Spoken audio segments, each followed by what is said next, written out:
어떤 건지 전문가들 경고한 이것은 그래요. 세계일보예요. 2025년도 11월 12일자 기사네요. 내 몸속 조용한 불씨, 음식을 만드는 염증의 함정. 몸이 아프기 시작한 이후 식탁 위에 이미 먹는 음식에 따라서 그 사람의 건강이 다 좌우된다는 거예요. 내가 먹는 것이 곧 나 자신이다. 이 오래된 말은 여전히 유효하다.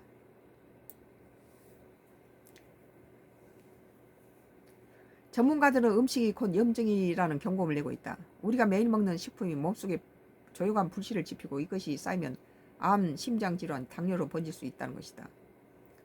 11일 세계보건기구에 따르면 만성 염증 질환을 현대 인류 최대 사망 원인으로 규정했다. 문제는 이 염증이 눈에 보이지 않는다는 점이다. 자각 증상이 없이 진행된다. 어느 날 갑자기 질병의 형태로 폭발한다. 그 시장 의외로 식탁 위의 한 끼일 수 있다.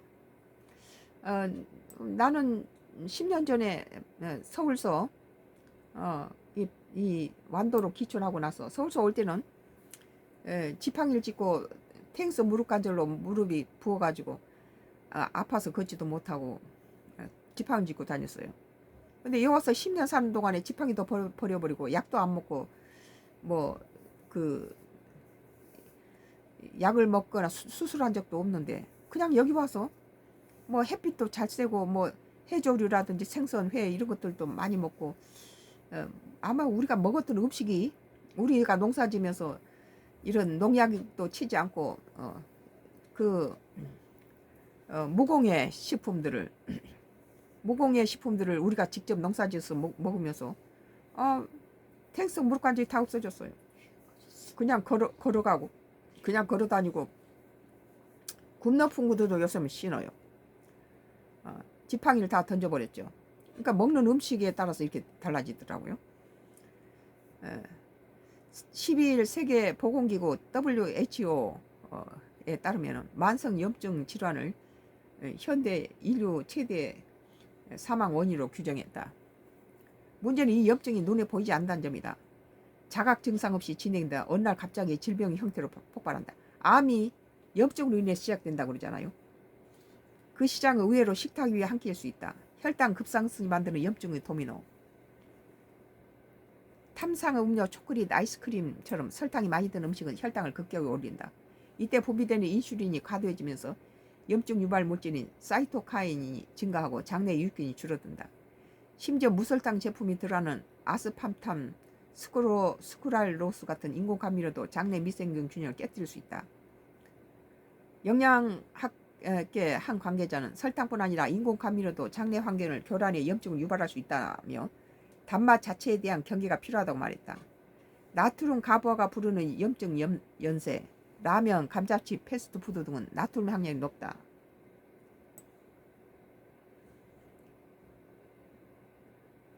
혈중 나트륨 농도가 높아지면 혈관이 좁아지고 혈류가 정체되며 염증 물질이 쉽게 쌓인다. 이는 고혈압, 동맥 경화 주요 원인으로 이어진다. 소금과 설탕은 증상이 없더라도 체내 염증을 조용히 쌓이게 만든다. 이런 조용한 염증이 심각한 질환의 씨앗이 된다. 소고기, 돼지고기 같은 적색육과 햄, 소시지 등 가공육은 포화지방과 질산염을 다량 함유하고 있다. 이들은 염증성 단백질 수치를 높이고 세포 손상을 촉진한다. 한국인처럼 고기 섭취량이 늘어가는 사이일수록 주의가 필요하다. 고온에서 만들어진 당, 독소, 활성산소가 만든 내부 폭풍, 음식을 굽거나 튀길 때 생기는 최종 당 화산물을 염증의 주범이다. 음식을 먹을 때 물에다 삶은 것이 좋고 굽거나 튀긴 게 좋지 않다고 그러네요. 근데 튀긴 게 맛있잖아요, 실은. 그래도 그걸 전부 튀기면 안 되고 쇠고기를 90g 삶은 2000 KU 수준이지만 15분만 구워도 5367 KU로 치솟는다. 감자 100g을 삶을 때는 튀김 때보다 HE 수치가 무려 90배 가까이 높아진다. 그래서 오늘 우리는 감자를 삶고 계란도 삶고 고구마랑 당근도 삶아서 또 샐러드 야채들과 섞어서 아보카도니 사과니 이런 것들 섞어서 샐러드를 했어요. 그러니까 삶아서 그리고 또 생것 양배추 썰어 놓고 전문가들은 최종 당화 산물은 혈관 벽에 달라붙어 세포를 손상시키고 염증을 반응을 강화한다며 고온 조리보다 찜이나 삶기 같은 저온 조리법을 택하는 게 좋다고 말한다. 흰쌀과 밀가루 가공 과정에 섬유질과 비늘이 사라진다. 우리 집은 평생을 이 현미를 먹었어요. 현미, 찹쌀, 근데 요새는 세계 3대 푸드에 들어간 뭐죠? 귀리를 먹어요. 귀리하고 우리 농사지은 자색고구마, 귀리하고 자색고구마 밥을 해요. 그런 것들이 상당히 우리 뭐 남편이 84세인데도 농사도 짓고 뭐 이렇게 건강한 거 보면은 참 하나님의 은혜죠. 흰쌀 같은 거 안 먹어요. 우리 평생을 이렇게 그 엄마 밥을 먹을 때는 다 멀쩡했다가 이제 결혼해서 뭐 밖에 나가서 외식하고 이러니까 흰쌀밥에다 이런 거 먹으니까 당뇨도 생기고 이러죠. 흰쌀과 밀가루 가공 과정에서 섬유질과 미네랄이 사라진다. 이로 인해 항염증 작용을 하는 영양소가 급증한다. 급감한다. 항염 작용을 하는 영양소가 급감해버린다. 없어진다는 거예요. 혈당 변동이 커져서 염증 반응이 쉽게 일어난다. 염증이 암을 일으킨다잖아요.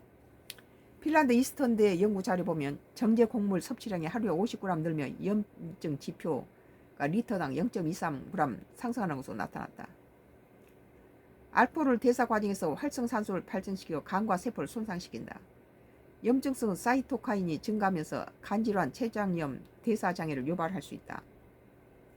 패스트푸드와 술, 탄산음료가 일상화된 식습관은 염증을 유발하는 만성독소로 매일 조금씩 축적되는 셈이다. 전문가들은 내 식탐 염증 수치를 결정한다. 우리는 10년 전에 기촌하니까 이 유자나무가 100년 된 유자나무도 있고 유자가 새 그루가 밭에가 있더라고요. 그래가지고 그것을 따서 그 레몬에 뭐 수십 배가 들어있죠. 비타민C가.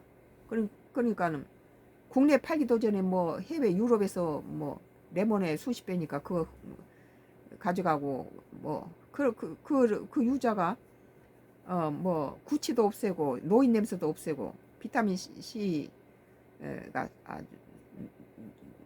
그 레몬에 수십 배가 들어있기 때문에 여러 가지 그 감기에도 좋고 항암 작용도 있다고 그래요. 알코올 대사 과정에 활성산소를 발생시키는데 간이 세포를 손상시킨다. 염증성 사이토카인이 증가하면서 간질환, 췌장암, 대사장애를 유발할 수 있다. 패스트푸드와 술, 탄산음료가 일상화된 식습관은 염증을 유발하는 만성 독소를 매일 조금씩 축적하는 셈이다. 전문가들은 내 식탁의 염증 수치를 결정한다. 잘 먹어야 된다는 거예요. 제대로 된 거. 우리도 좀 고기를 좀 물에다 삶으려고 애를 써요. 거의 부드럽게 이제 튀긴 것보다 삶은 게 좋다. 전문가들은 건강을 지키기 위해서 온도만큼 중요한 게 식사라며 덜 튀기고 덜 달고 덜 짜게 이 세 가지만 지켜도 몸속 염증 수치를 크게 낮출 수 있다고 설명했다. 너무 먹고 싶을 때는 가끔씩 먹지만 가능한 좀 줄인다는 거죠. 염증은 몸의 방어 반응이지만 만성화되면 오히려 몸을 공격한다. 식습관이 그 첫 번째 방어세가 될 수 있다. 항염증 식단은 단순한 유행이 아니다. 면역체계의 균형을 회복하고 노화와 질병의 속도를 늦추는 과학적 해법이다. 우리 몸의 염증은 갑자기 생기지 않는다. 하루 한 끼 선택, 조리 온도, 단맛의 용기 천천히 건강의 방향을 바꾸는 결정적 요인이 된다. 오늘의 메뉴를 고를 때 기억하자. 내가 먹는 것이 곧 내 염증 수치다.